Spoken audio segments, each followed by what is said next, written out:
Un expresidente sentado frente a la justicia, 20 personas esperando una decisión, y una acusada que, después de más de 3 años bajo medidas judiciales, quedó fuera del caso en el último momento. Pero atención, la salida de Priscila Burneo no es un detalle aislado. Puede convertirse en la pieza que fortalezca a la Fiscalía o en la primera grieta de un expediente que ahora deberá superar su prueba más difícil. Porque el tribunal ya no tiene que decidir si hubo transferencias, empresas o relaciones familiares. Tiene que responder algo mucho más delicado. La Fiscalía logró demostrar que detrás de esos movimientos existió un acuerdo para favorecer a Sinohydro, probó qué hizo cada uno de los 20 acusados, y consiguió conectar directamente al expresidente Lenín Moreno con la presunta entrega de beneficios alrededor de Coca-Cola Sinclair. Esa es la verdadera disputa. No se trata únicamente de millones de dólares. Se trata de determinar si una de las investigaciones económicas más grandes del país termina con responsabilidades judiciales o con una resolución que obligue a revisar toda la narrativa construida durante años. El juicio terminó. Las partes ya hablaron. La Fiscalía ratificó su acusación. Las defensas pidieron que se mantenga el estado de inocencia de sus representados. Y ahora, 3 jueces tienen en sus manos una decisión que puede golpear varias estructuras de poder al mismo tiempo. Pero lo más incómodo aparece antes del veredicto. Porque mientras Fiscalía pidió 6 años y 6 meses para 20 procesados, reconoció que no tenía prueba suficiente contra una de las personas que había llevado hasta el juicio. Entonces, la pregunta es inevitable. ¿Estamos frente a una muestra de objetividad institucional? ¿O frente a una señal de que algunas conexiones familiares y financieras fueron interpretadas durante años como algo que finalmente no pudieron demostrar? Para entenderlo, hay que mirar el tablero completo. En el centro está Lenín Moreno, ex vicepresidente durante el gobierno de Rafael Correa, presidente de Ecuador entre 2017 y 2021, y una figura que terminó enfrentada políticamente con el movimiento que lo llevó al poder. A su alrededor aparecen familiares, empresarios, exfuncionarios vinculados con Coca-Cola Sinclair, ciudadanos chinos y personas relacionadas con la empresa Sinohydro. También aparece Conto Patiño, empresario, amigo de Lenín Moreno y uno de los nombres centrales en la teoría presentada por Fiscalía. Según la acusación, Patiño habría actuado como un intermediario relevante entre Sinohydro y una red de empresas y beneficiarios.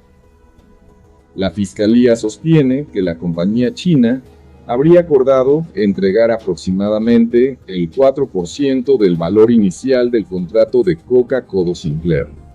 Ese porcentaje representa cerca de 76,1 millones de dólares. La tesis oficial asegura que esos recursos habrían circulado mediante compañías, cuentas en el extranjero, cheques, transferencias y operaciones presentadas como servicios o relaciones comerciales. Pero aquí empieza el verdadero problema del expediente. El dinero no habría llegado mediante una sola transferencia. No existiría un documento que diga de manera explícita para quién era cada pago.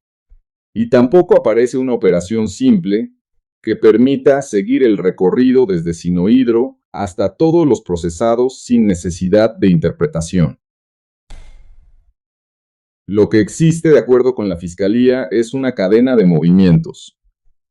Empresas que recibieron recursos, personas que cobraron cheques, familiares que realizaron transacciones, servicios que las defensas aseguran que fueron reales, y pagos que los investigadores consideran parte de un presunto mecanismo para distribuir beneficios.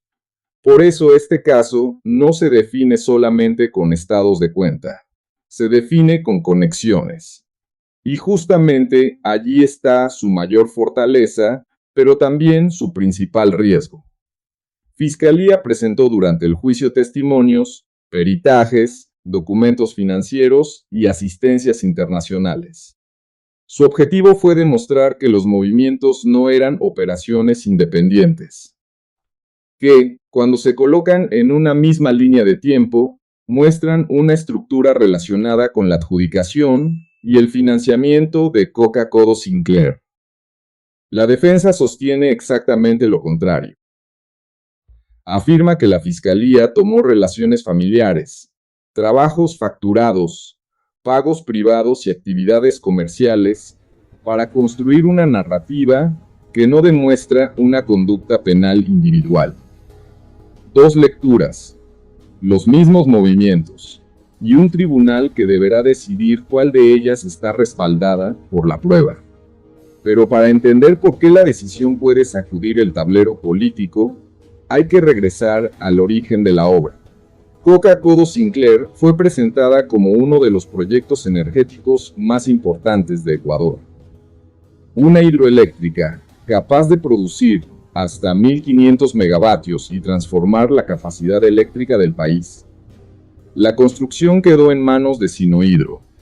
El contrato inicial bordeaba los 1.979 millones de dólares. La Fiscalía sostiene que, alrededor de esa contratación, se habría establecido un porcentaje destinado a pagos indebidos, la denominada fórmula del 4%. Según la acusación, ese dinero no habría sido entregado únicamente a funcionarios. Habría circulado por varios grupos de personas. Familiares, empresarios, intermediarios, exdirectivos y personas relacionadas con quienes tuvieron algún nivel de influencia en el proceso. Pero decir que existió una estructura no es suficiente. El tribunal debe identificar cómo funcionó. ¿Quién la habría organizado? ¿Quién conocía el supuesto origen del dinero? ¿Quién participó voluntariamente? ¿Y quién simplemente recibió un pago cuya procedencia podía tener una explicación distinta? Esta diferencia parece técnica. No lo es. Es la línea que separa una transacción privada de una conducta sancionable. Y aquí aparece el nombre que puede cambiar la lectura de todo el proceso. Priscila Burneo, nieta de Conto Patiño. Durante más de 3 años estuvo vinculada al caso. Tuvo prohibición de salir del país. Debió presentarse periódicamente ante las autoridades. Sus cuentas y bienes quedaron afectados por las medidas ordenadas dentro del proceso. La Fiscalía sostenía inicialmente que determinados movimientos financieros podían relacionarla con el presunto esquema investigado. Su defensa respondió que los recursos correspondían a reembolsos de gastos familiares, médicos y personales. Pagos que Burneo habría realizado con sus propias tarjetas durante viajes con sus abuelos. El caso avanzó. Llegó a juicio. La prueba fue presentada y cuando llegó el momento de cerrar la acusación, ocurrió lo inesperado. La Fiscalía dio un paso atrás. Reconoció que los elementos expuestos durante el juicio no permitían demostrar que Priscila Burneo hubiera actuado con conocimiento o voluntad dentro del presunto mecanismo. No se habría acreditado que administrara las compañías investigadas. No se habría probado que entregara recursos a funcionarios. Tampoco que funcionara como intermediaria o que conociera un eventual origen irregular del dinero. La acusación fue retirada, y el tribunal levantó las medidas que pesaban sobre ella. Ahora bien, aquí es donde el caso deja de ser una simple noticia judicial, porque esa decisión tiene dos efectos completamente diferentes. El primero puede beneficiar a la Fiscalía. El fiscal podría sostener que actuó con objetividad, que revisó la prueba producida durante el juicio, que no insistió contra una persona cuando los elementos no permitían mantener la acusación, y que, precisamente por haber retirado ese cargo, Su petición contra los otros 20 procesados debería ser vista como una decisión diferenciada y no como una acusación generalizada. Pero existe una segunda lectura, y esa es mucho más incómoda.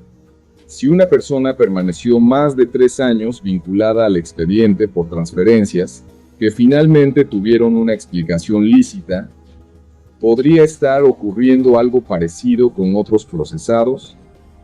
¿Se investigaron conductas individuales o se construyeron sospechas por cercanía familiar?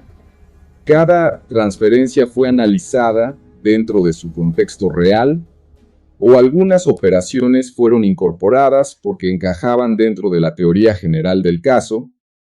Esa es la grieta que ahora las defensas pueden intentar ampliar. Pero cuidado, la salida de una persona no significa que toda la acusación se haya debilitado. El tribunal debe analizar cada situación por separado. Puede concluir que la prueba no era suficiente contra Burneo, y al mismo tiempo, considerar que sí existen elementos contra otros acusados. No hay una obligación jurídica de entregar el mismo resultado para todos. El verdadero problema está en otro punto. Fiscalía deberá haber demostrado por qué los movimientos de los 20 acusados restantes son distintos. ¿Por qué, en esos casos, las transferencias no eran simples reembolsos? ¿Por qué las operaciones comerciales no eran legítimas? ¿Y qué elemento permite establecer que cada persona sabía que estaba participando en un presunto acuerdo relacionado con Sinohydro? Porque el apellido no prueba conocimiento. La amistad tampoco. Y recibir dinero no demuestra automáticamente que quien lo recibió conociera su supuesto origen. Pero la ausencia de un documento explícito tampoco significa que una estructura no pueda probarse. Las operaciones financieras complejas rara vez dejan un contrato firmado que describa abiertamente su verdadero propósito. Por eso la justicia admite que varios indicios, analizados en conjunto, puedan formar una conclusión. La pregunta es si los indicios de Sinohydro forman una sola imagen coherente, o si, cuando se revisan individualmente, empiezan a contar historias diferentes. Y aquí llegamos al punto más delicado del juicio. La Fiscalía clasifica a varios procesados como presuntos autores y a otros como presuntos cómplices. Entre los principales nombres aparecen Lenín Moreno y Conto Patiño. La teoría fiscal sostiene que Moreno habría utilizado su posición política para ayudar a destrabar aspectos relacionados con la contratación y el financiamiento de Coca-Codo Sinclair. Según esa versión, el expresidente y miembros de su entorno habrían recibido beneficios posteriores. La defensa de Moreno rechaza esa lectura. Asegura que, cuando ejercía la vicepresidencia, no tenía competencias directas sobre el sector eléctrico. Sostiene que su firma no aparece en los documentos centrales de la contratación. Y argumenta que los pagos recibidos por familiares correspondieron a trabajos, bienes o relaciones comerciales justificadas. Este enfrentamiento coloca al tribunal frente a una pregunta decisiva. Para establecer una responsabilidad se necesita encontrar la firma directa de Lenín Moreno. No necesariamente. Una persona podría participar en una decisión sin firmar el documento final. Pero tampoco se puede responsabilizar a una autoridad únicamente porque ocupaba un cargo importante cuando ocurrieron los hechos. Fiscalía necesita algo más. Debe mostrar una intervención, una gestión, una influencia comprobable, una coordinación, o un beneficio conectado de manera clara con la decisión pública investigada. Ese puente es la parte más importante del expediente. Por un lado está la obra, por otro, los pagos. Y en el centro debe existir una conexión capaz de demostrar que una cosa ocurrió a cambio de la otra. Sin ese puente, existirían transferencias y relaciones económicas, pero no necesariamente el presunto cohecho planteado por la acusación. Con ese puente, en cambio, la situación judicial de los acusados puede cambiar por completo. Por eso el tribunal no puede limitarse a decir que hubo dinero. Debe explicar qué compró ese dinero, qué decisión habría sido influenciada, quién habría ofrecido el beneficio, quién lo habría aceptado, y cómo participó cada uno de los 20 procesados. Pero hay un detalle adicional. Coca-Cola Sinclair no es cualquier contrato. Es una de las obras públicas más grandes y cuestionadas de la historia reciente del país. Ha estado rodeada de debates sobre costos, fallas técnicas, fisuras y responsabilidades administrativas. Ese contexto hace que el caso sea políticamente explosivo, pero también puede contaminar la discusión judicial. Una obra con problemas no demuestra por sí sola que todos los acusados participaron en un acuerdo indebido. Y una obra considerada importante para el país tampoco elimina la posibilidad de que existieran irregularidades alrededor de su contratación. El tribunal debe separar ambas cosas. No está juzgando si Coca-Cola Sinclair fue una buena o mala obra. Está juzgando si existió un acuerdo de pagos indebidos y quiénes participaron en él. Sin embargo, cuando aparezca la resolución, la política no respetará esa separación. Cada sector intentará utilizar el resultado. Si el tribunal acepta la acusación, varios actores lo presentarán como una prueba de que alrededor de las grandes obras del correísmo funcionaron redes de beneficios privados. Si el tribunal mantiene el estado de inocencia de Lenín Moreno y otros acusados, sus defensas hablarán de una investigación sin sustento suficiente. Y si la decisión es dividida, con conclusiones diferentes para cada procesado, comenzará una batalla para determinar quién ganó realmente. Pero aquí viene una contradicción que pocos están mirando. Lenín Moreno fue vicepresidente de Rafael Correa. Después llegó a la presidencia con el apoyo del correísmo. Y una vez en el poder, rompió con Rafael Correa y se convirtió en uno de sus principales adversarios. Eso significa que su situación judicial puede ser utilizada por sectores completamente opuestos. Para el correísmo, una decisión contra Moreno puede servir para golpear al hombre que consideran responsable de la ruptura política.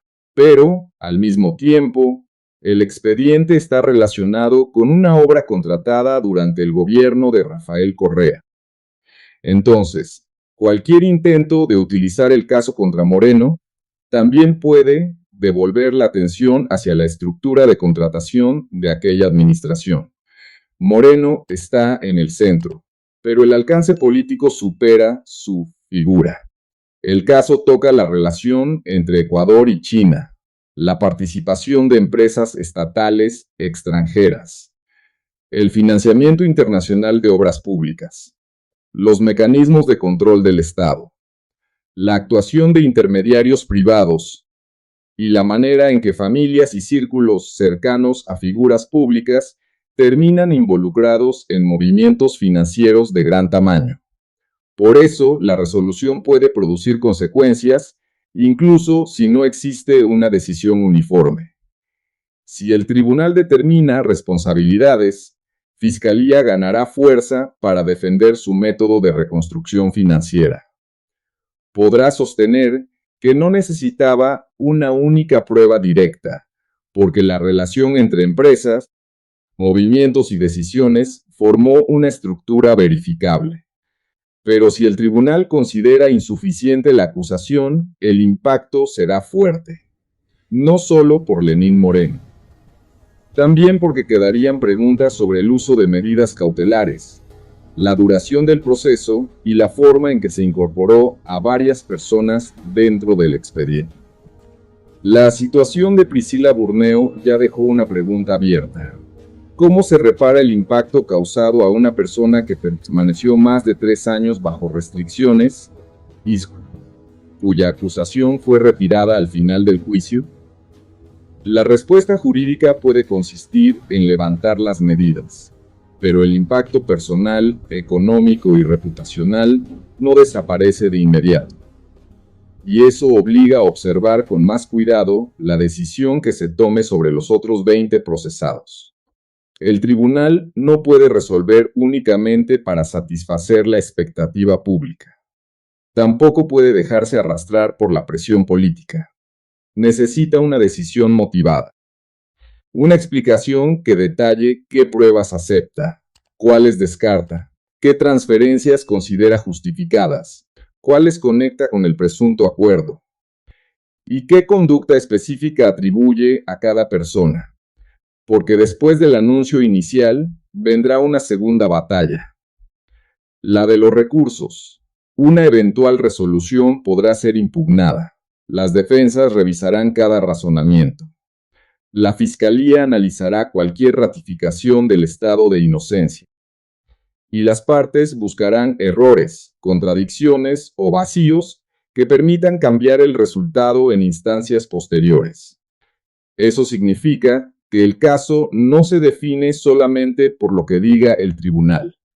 Se define por la forma en que lo explique. Una resolución débil puede generar titulares durante algunos días y después empezar a perder fuerza en las siguientes etapas. Una decisión bien motivada, en cambio, puede convertirse en un precedente para futuras investigaciones de contratación pública. Y aquí está la consecuencia de poder más importante. El caso Sinohydro mostrará qué tan preparada está la justicia ecuatoriana para investigar operaciones financieras complejas sin cometer dos errores opuestos. El primero sería permitir que una estructura quede sin respuesta únicamente porque utilizó empresas, intermediarios y transferencias internacionales. El segundo sería convertir cualquier relación familiar o movimiento bancario en una señal automática de responsabilidad.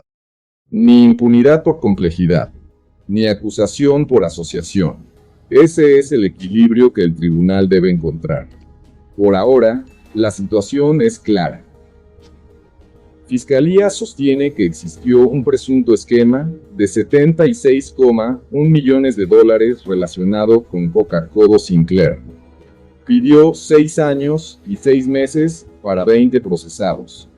Retiró la acusación contra Priscila Burneo porque la prueba no permitió demostrar su participación.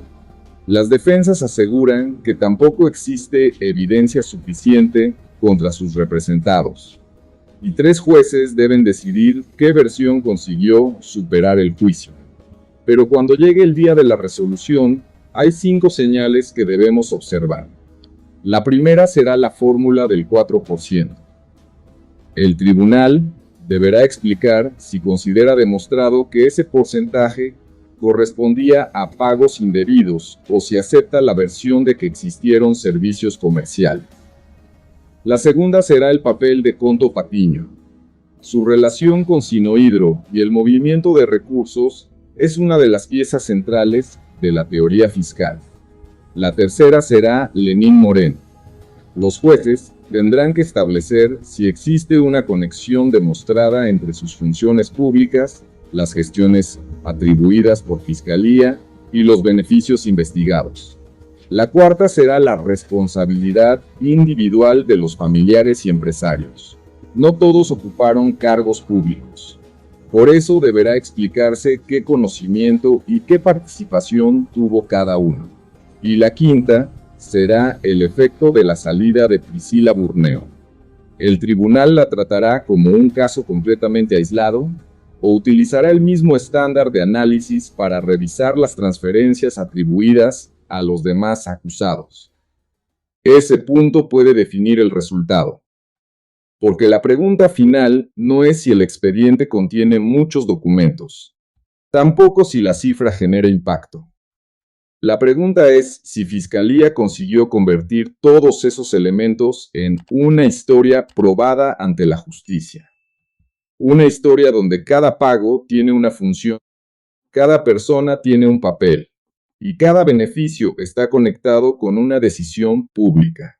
Si lo consiguió, el caso Sinohydro puede convertirse en una de las decisiones judiciales más fuertes de los últimos años. Si no lo consiguió, la salida de una sola acusada podría haber anticipado una grieta mucho más grande. El tribunal está deliberando. Los acusados esperan. La política prepara sus discursos. Y una cifra continúa suspendida sobre todo el expediente. 76,1 millones de dólares. Pero el futuro del caso no depende del tamaño de esa cifra. Depende de algo mucho más preciso.